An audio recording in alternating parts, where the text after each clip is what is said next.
Broadcasting from the business capital of the world, this is the Podcast Business News Network. Hey, welcome back, everybody. We are going to talk about something that affects a lot of us. And if it's not us, it's our family members, and it's a whole bunch of different things. Chronic illnesses, blood pressure, dealing with diabetes, high cholesterol, on and on and on. Guess what? It all connects to your diet. And that's why we have the Eatwellguru back with us. Dr. Maryam Dadkhah is here. Dr. Dadkhah, how are you doing today? I'm doing great. How are you? Terrific, terrific. I believe my BP is low. I don't have diabetes. I haven't checked my cholesterol in about a year and change, so I'm due for that. But I'm hoping, based on what I eat, I think it's okay. But yeah, why don't we drill into that? It's amazing how all of those things and more all center around what you eat. That's so true. I totally agree. And then don't you ever forget, you cannot outrun a bad diet. Say that again. I want to make sure I heard it clear. You don't think that you can outrun a bad diet? Yeah, it's so true. But there's so many things that affect us. I mean, as we're talking about this, I can think of friends that have all of these things. High blood pressure. There was a point where I had high cholesterol. I think I shared with you once that I got a call from the doctor and my LDL, my triglycerides were high. And I was freaking out. Like, I've never had a problem. Trace it back to eating protein bars. And you would think they were okay, balanced bars with the right amount of fat and carbs and protein, but also sugar. And that's what like elevated it. And what did it do? Came right back to the diet, cut that out, went all normal again. Yeah. Everything was that simple as that, Steve. It's not always that cut and clear that one thing causes it. It's just is everything. And then that's a good point. So the diet is one main part, but then it could also be the lack of the sleep, or reduce hours of sleep, or not a quality sleep. It could also be sitting for long hours. It could also be inactivity. It could be stress. But the diet is definitely up there in one of the main significant factors to look at. How would you like to pick some of these challenges that people have and then relate it to diet? Like, for example, blood pressure. The first thing I think of is typically a lot of sodium. That's a good point. And most people and most of the doctor says, jump into lose weight. That's great. And it's probably one of the risk factors behind blood pressure. But usually it takes time for people to lose the weight to see any significant change in their blood pressure. So where we can start, and we should start, is with cutting sodium. And cutting sodium in our lifestyle is basically meaning cooking from scratch as much as you can, and don't add a lot of spices and herbs and things like that. That the first ingredient is, again, sodium. Not eat out as much, not eat as much as processed food. I've heard for people that just love sodium and they put salt on everything, a way to satisfy your desire to have some kind of flavoring going on there, Chipotle. They did a study, and that's what I heard, and it's a pretty recent study, that can take care of it, in terms of cutting back on sodium. I don't know if you've heard about that. Well, I have not. And remember, they did study, or there was movies about eating too much of McDonald's or having the Subway. So I don't know how much sodium you can cut from eating out. And many times eating out with any food preparation that they do, they add a lot of sodium and salt. And that's how they are tastier than what you might do at home.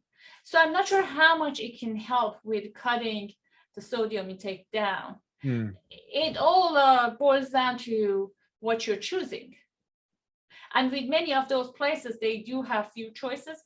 But again, if you're choosing mostly from their cooked items, the chances are you can end up getting more sodium in just one meal than the recommendation for the whole day.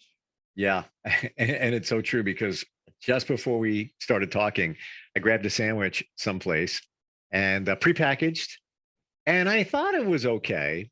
And then I saw the protein, I saw the fat, the carbs. It's, the protein was great, but then I looked at the sodium and I was like, and I was in a rush. I had like 4 minutes. I'm like, I'm just going to do it, but I'm going to hate myself for it.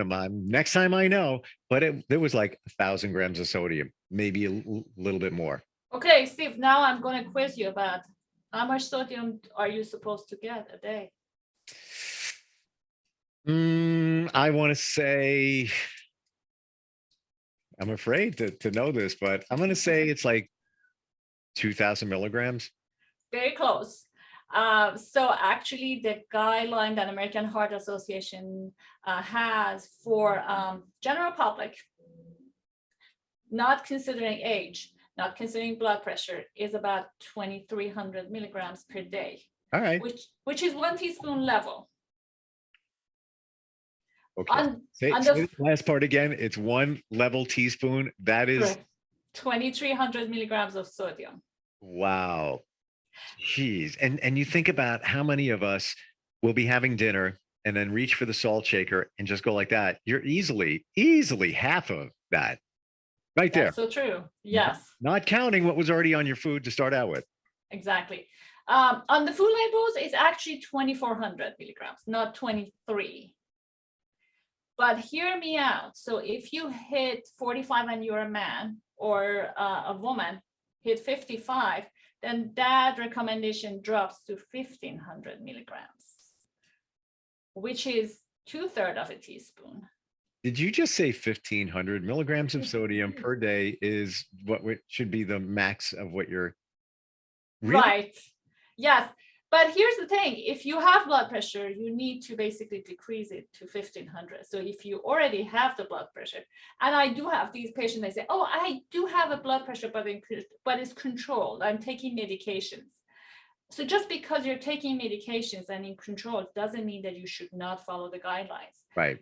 If you don't follow it, then the medication starts going up and they keep adding other medications. So we still need to follow the guidelines. It's not a license to sodium. Okay. There you go. What about diabetes? What are some of the recommendations that you have in terms of diet for somebody that has diabetes or has a history, family history? So again, the weight loss is one of the good starting point. But as I told you, it takes a while. So when it comes to diabetes and blood sugar, what we need to look at is carbs. I know that the general public think is the sugar. We, dietitian, nutritionists, we interchangeably use sugar and carbs as the same concept, and they are in the same group of foods. But basically, when we talk about diabetes, we talk about sugar or carbs in general. That means that if you see candy or any sweets that says sugar-free, does not mean carb-free. And the carb part, how much carb we are doing, and the quality of the carbs is two big factors that is Fast and Furious can help manage the diabetes. It's funny you should say that because I've seen the labels for something sugar-free, and right away you feel better about it. But when you start looking at what's actually in there, there's not a lot of good stuff going on in there.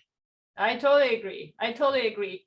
I remember when the fiber is also under carbs, but the fiber is basically one of the only carbs that it might help to some extent with our sugar consumption, with carb consumption. So it might make the quality of the carbs better.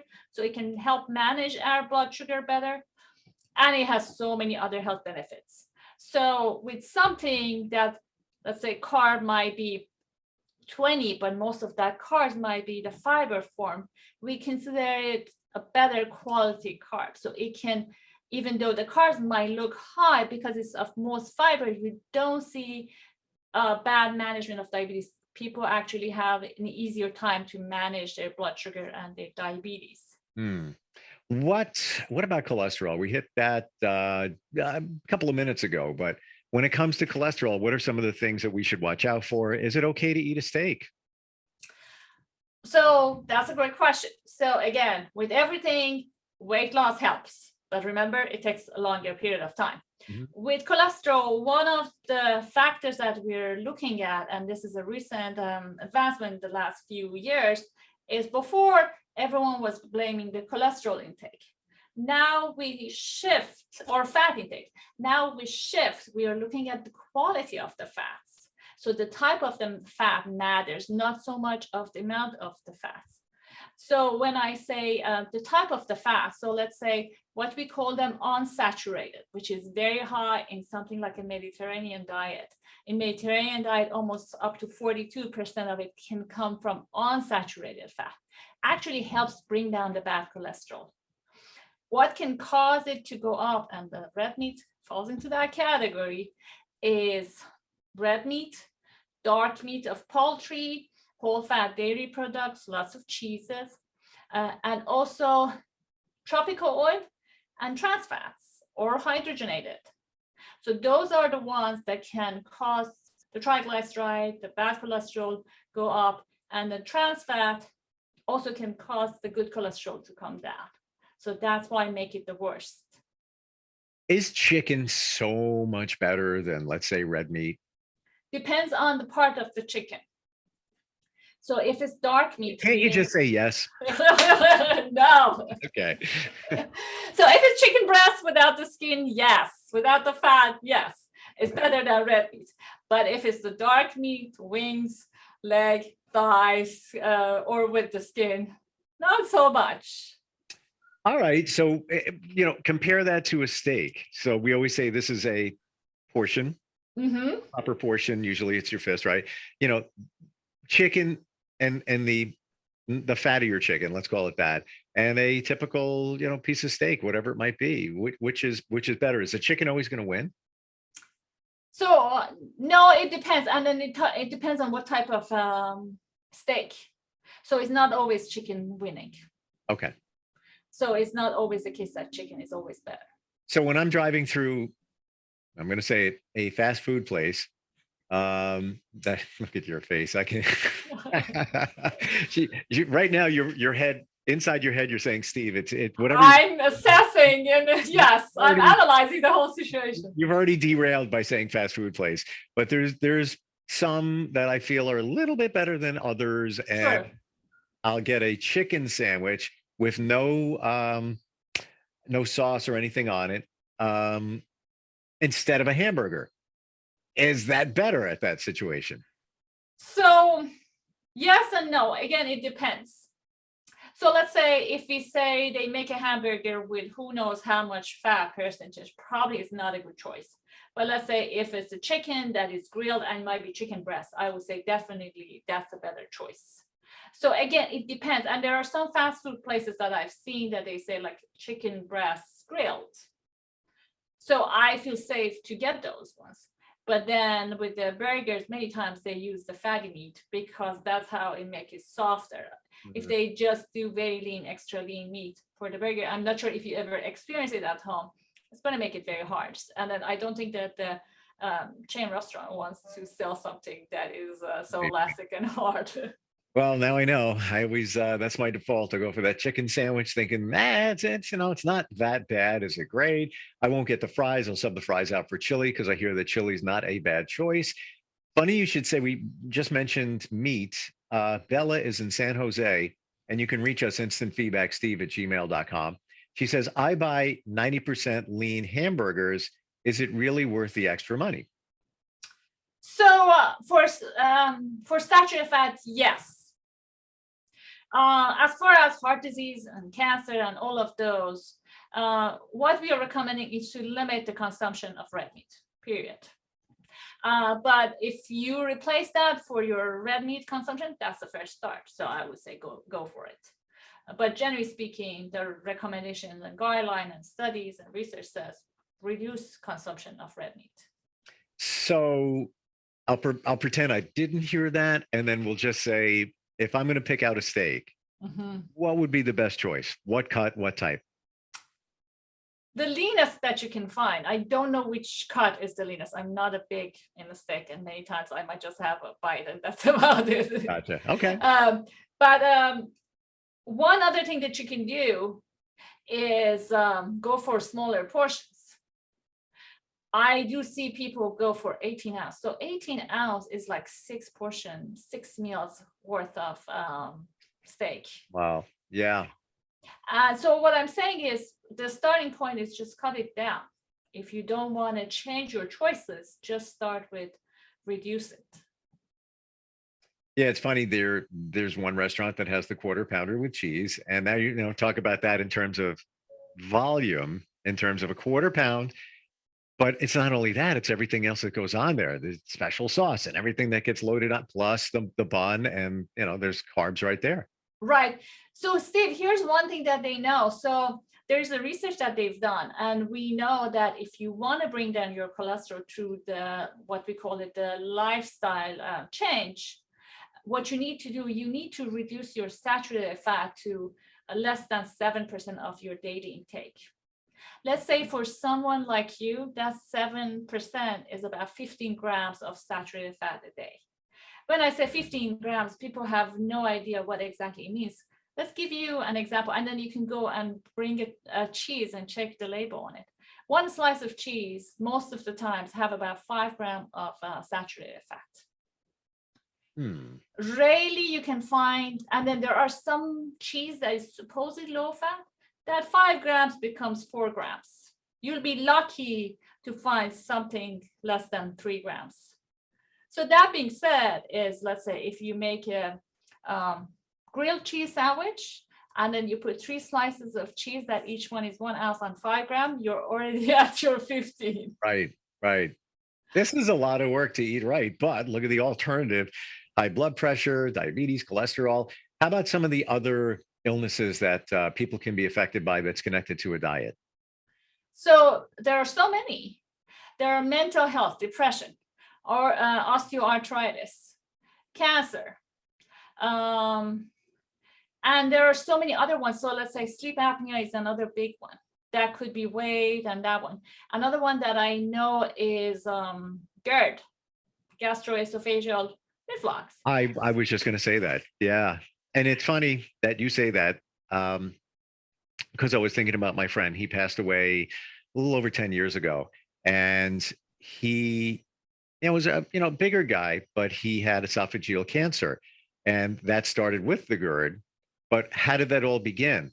Probably from diet, and he was probably eating things that caused the reflux situation. And maybe if he was aware of that, then that might, the outcome might have been totally different, because we're just, I'll just keep eating it. I'll take another Prilosec or whatever it is, and everything will be okay, but maybe not so much.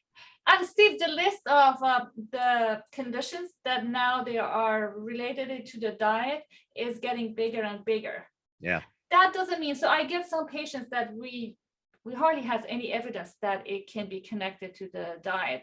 And sometimes they come to me and say, oh, I'm doing that. I thought that if I do a better diet, or I read something, which we might not have the evidence, but sometimes we can just start with bringing them to a healthier lifestyle in general. And as I told you, diet is one piece of this whole complex multi-factor conditions. But if we start there and then make changes into their lifestyle, could make a difference. I'm not saying that it's always 100% guaranteed, but that could be starting. And as I'm telling you, the list of these conditions that can have something to do with the diet and lifestyle and weight is growing. Every year that I go to these conferences, I see the number of the things that they keep adding to the list. Yeah. Wow. Fascinating. I'm going to throw a question to you out of nowhere. Sure. I want to eat something healthy today. What's the number one thing that you would say? Absolutely, just grab for that. That's what you should be eating. The first and foremost things that I suggest everyone is fruits and vegetables.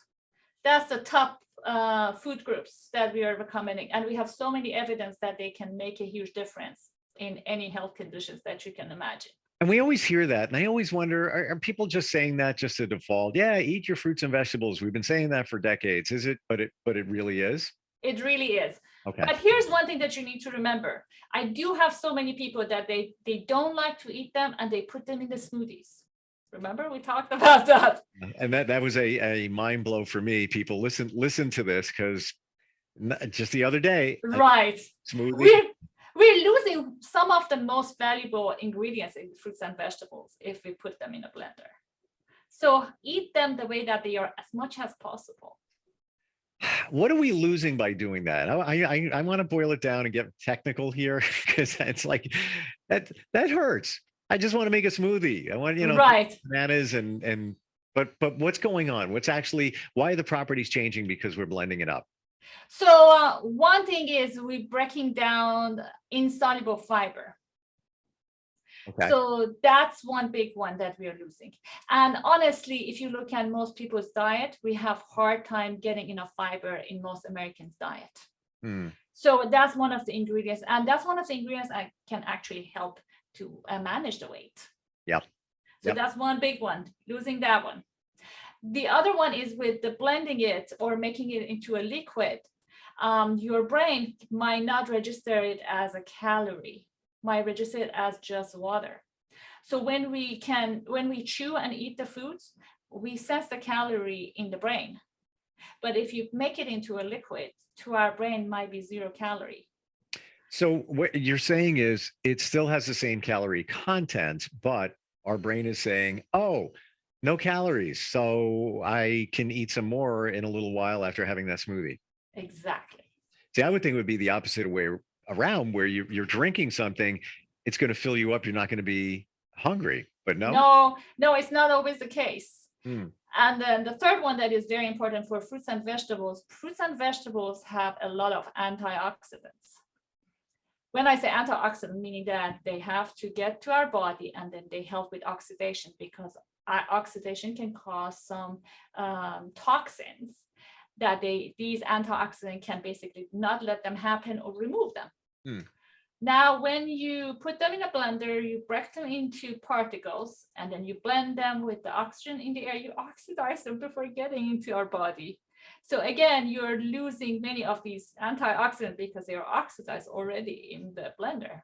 Gotcha. All right, now I'm going to change gears. By the way, we're talking with Dr. Maryam Dadkhah. She is the Eatwellguru.com. Coffee, because I have a cup right here, and I'll have you know there's sugar-free something in here and a tiny bit of milk. I'm very careful about it. There's this, I never do a latte or any of that. Coffee good for you? Good or bad? Yes. Yeah. Good. Yes. Good. We have enough evidence to show that coffee is good.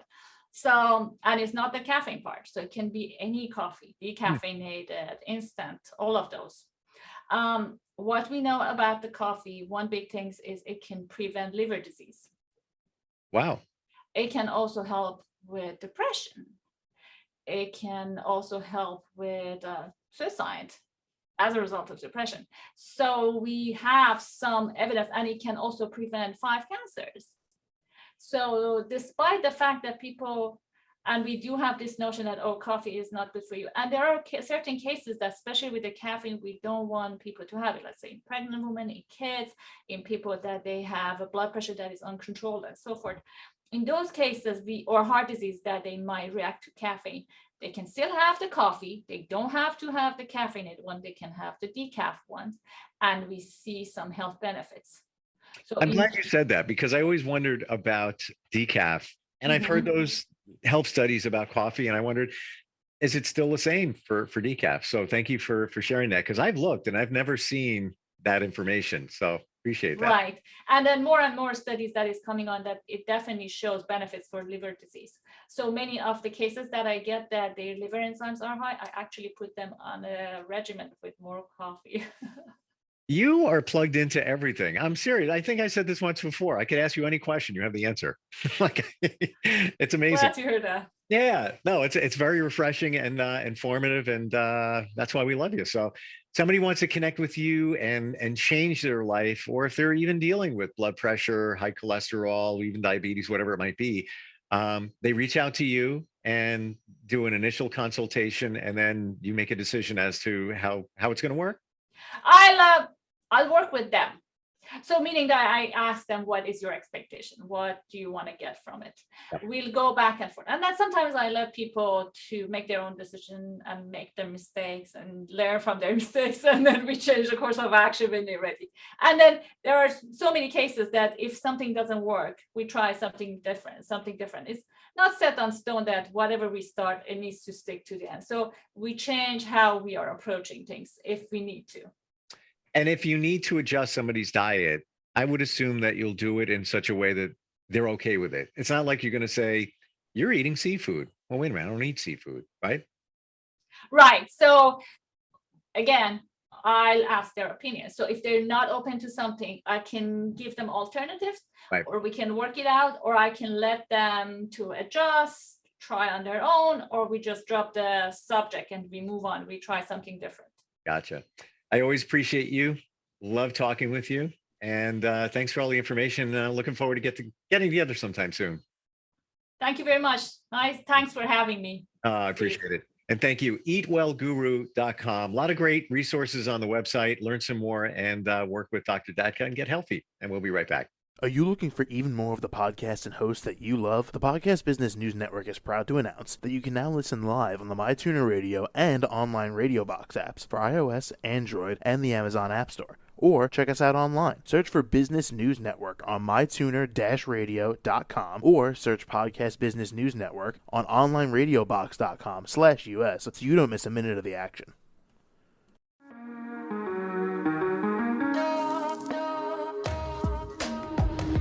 Broadcasting from the business capital of the world, this is the Podcast Business News Network. For nearly 2,000 severely injured veterans, everyday life has become filled with barriers. Day-to-day simple tasks can become pretty daunting. I have to carry my chair up 2 flights of steps or have somebody do it for me. What scares me the most is just the falling.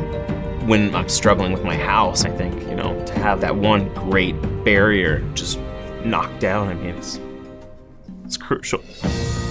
Home for Our Troops is a wonderful nonprofit that builds a Mortgage-free, fully adaptive, handicap-accessible house. And there's no catch. It'll be our very first home that we've ever owned. This is a game changer. This is where your life begins again.